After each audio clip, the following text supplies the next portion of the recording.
Welcome back, Rock Hoppers. I am once again Stately, lead developer of Rock Hoppers, and today in episode 2 of our story arc tutorial series, we are going to talk about integrating missions into our story arcs. We'll also look at the page effects and the alias system for the dialogue. Like we talked about last time, any story arc page can be a dialogue page or a mission page. We make our page a mission page by clicking the mission page checkbox, and here we are. We have a mission title and body text. These should be written in the third person because these are shown in your mission log as well as in your dialogue. So we will go ahead and say Star wants me to clear location. And here we see a couple of our aliases. We will publish a list of all of the aliases that you can use in your dialogue options, but suffice it to say you can reference any actor or their pronouns, him, his, he, she, etc., as well as the name of any location, the name of the player, and the name of the actor's factions. So here we have Star, which is our main actor, and Location, which is a location we haven't created yet, but we'll get around to that. And for description, we'll do something similar. Star has asked me to clear out the hostiles at location.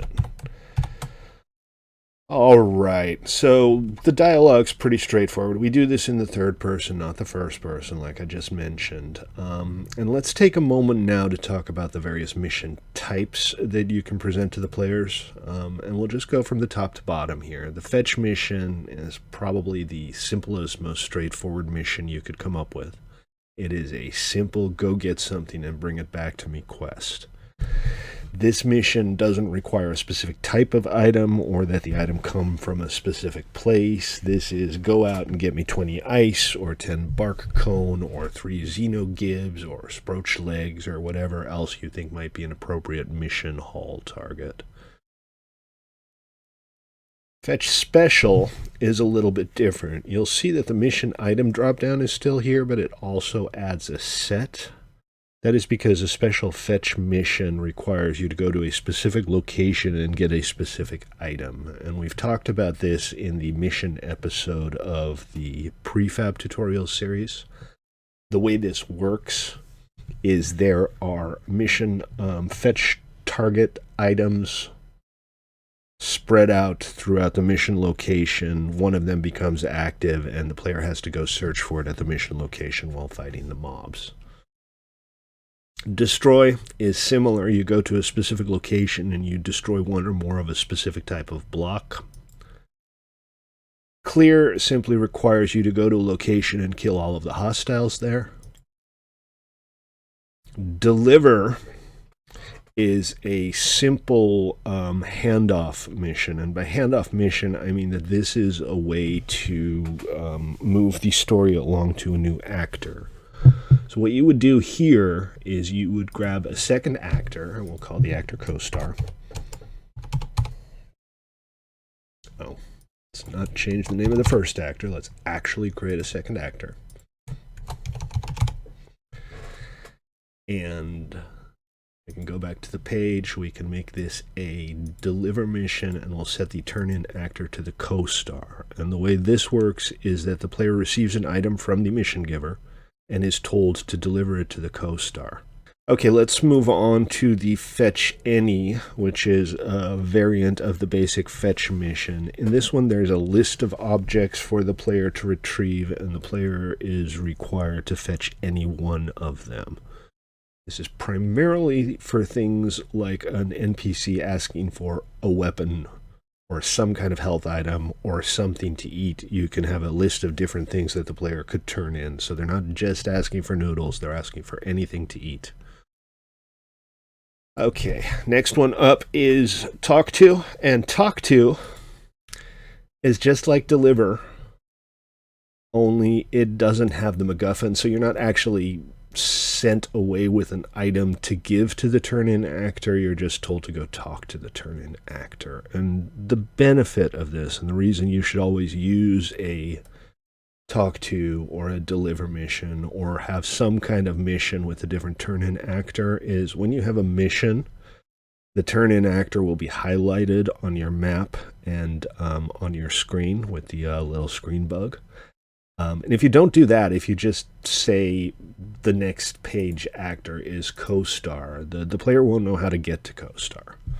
So always use a mission to hand off the story arc from one actor to the next. So that's all pretty straightforward. And down here we have the succeed page and the fail page. And this works just like dialogue options do. If you talk to this guy after having succeeded with your mission, you go to the succeed page. If you fail, you go to the fail page. And there's one more mission type we want to talk about here, and that's the restore mission. For details on this one, go reference the 5th episode of the prefab tutorial series. We talk about it in some detail there, but the short and the long of it is that the player is told to go out to a location, fight any hostiles there, repair damage to the location, and then return. And if the player does so successfully, the location changes from hostile to friendly. And that's our basic mission types. Those are all of the missions that we can give a player. Let's move on to the page effects here. Okay, to pull up the page effects, we just click the page effects button here, and we see the different effects. Now, these effects trigger once the first time the player goes to a page. We're not going to have page effects on our mission here, but we'll go down here to the mission succeed page, and we'll add some page effects. Now, on the left side here, we have effects that affect the player. And that can be anything from a reward item, a faction bonus. A faction bonus increases your standing with the faction the mission giver belongs to. Values on average range from -25, which is hostile, to +25, which is friendly. Loyalty bonus is similar, but it only applies to the mission giver. So this is whether or not the mission giver himself likes you. Again, -25 is very low. +25 is generally the threshold where the mission giver becomes recruitable. XP, well, we know what XP is. And then here on the right side, we have page effects that apply to the mission giver rather than the player. Top two are animation gestures. In this case, well, he's happy, so we'll do a do thanks gesture, and we'll find a voice line to go with that. Let's maybe go for thanks or gratitude. Let's see what we can find. We can't find any of those things. Appreciation, that's the one we're looking for. So this will play a voice clip in the NPC's voice. And then finally, we have the option to level up an NPC. A leveled up NPC will show a little star next to his name, and for every level they get 25% more hit points, and they do 25% more damage over the baseline. So that's it. That's the basics of the mission system and the page effects. Let's go ahead and put this into practice. I'll finish out this mission real quick, and then we'll head over to the test world to try it out.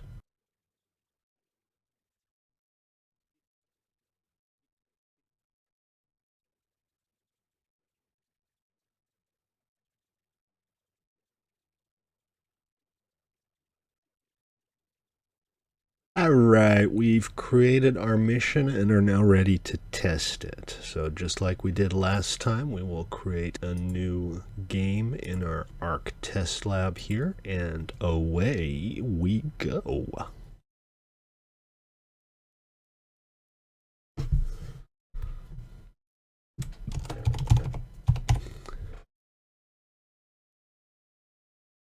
And here we are back in the lab.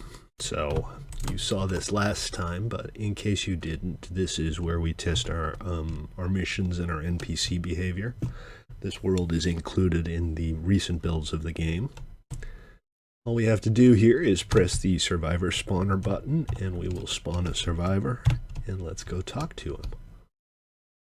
Hello, Lucas. Oh, yay, Stately looking for some work. Yeah, I'm looking for some work. What shall we do? Shall we get our hands dirty? Let's get our hands dirty. Okay, clear test mission target Upsilon 2. And you can see how the replacements work here. Lucas Ali is the name of this player, this NPC, and the location we're going to is test mission target Upsilon 2. So there we go. All right, now let's take a moment to cheat. And yes, I do mean that. It is cheating time. We're going to go ahead and use some admin commands so that we can test our missions a little bit easier. First of all, we'll type in /admin, and that will make us an admin and allow us to use the other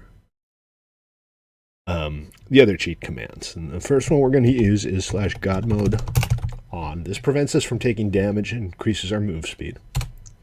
And /noclip off. This prevents us from bumping into walls. So there we go. Now, we can pull up our mission marker here. There's the mission that we're on, and we can pin it. It's already pinned, as you can see. So all we have to do is fly over to it. Oh, I'm not noclip /noclip on. Try that again.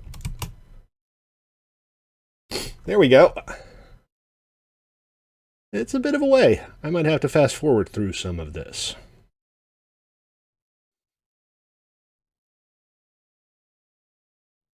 And here we are at one of our test mission locations. So you can see here that this test mission location is damaged. That's because this is an infested location. And here's our mission marker. So let's go ahead and start the mission.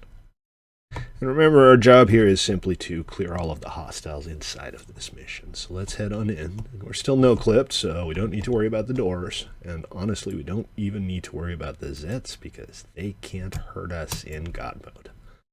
All we have to do is swat them. Now, you do a lot less damage when you're not grounded with melee weapons, so I'm landing myself here so that it won't take me 700 hits to kill these guys.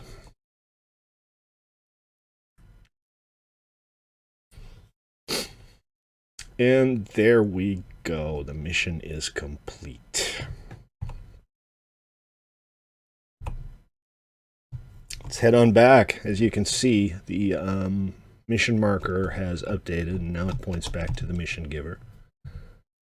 We can simply fly back, and we'll fast forward through this again because I wouldn't want to have to watch this, and I wrote the game. And here we are again back at the mission giver, so let's go ahead and talk to him. And as you can see, I can complete my mission, and I have received my reward. And that's it. We're done. So we do have one other dialogue option to check, and we'll go ahead and do that right now. Yep. I'm still looking for some work, but this time I'm looking for some nonviolent work. All right, get some noodles for Lucas Ali. We'll accept that job. And now, because we are already in admin mode, all I have to do is press C to open my creative inventory. This is just like in the creative editor, and all I have to do is type noodles, and I'll give myself some noodles. Remember, you can double click to transfer things between inventories in addition to dragging. And we're going to go ahead and complete our job. He's happy with me. One of the noodles has been consumed. I've been given some credits, and everything works. And that is how missions work in story arcs. So today we've learned to integrate missions into our story arcs and to use the page effects as well as the inline aliases. Next episode should be the last episode on the story arcs, and we're going to talk about the item, location, and actor tags. We've touched on all of those a little bit, where we're going to go into more detail. So please do tune into that, and thank you for watching.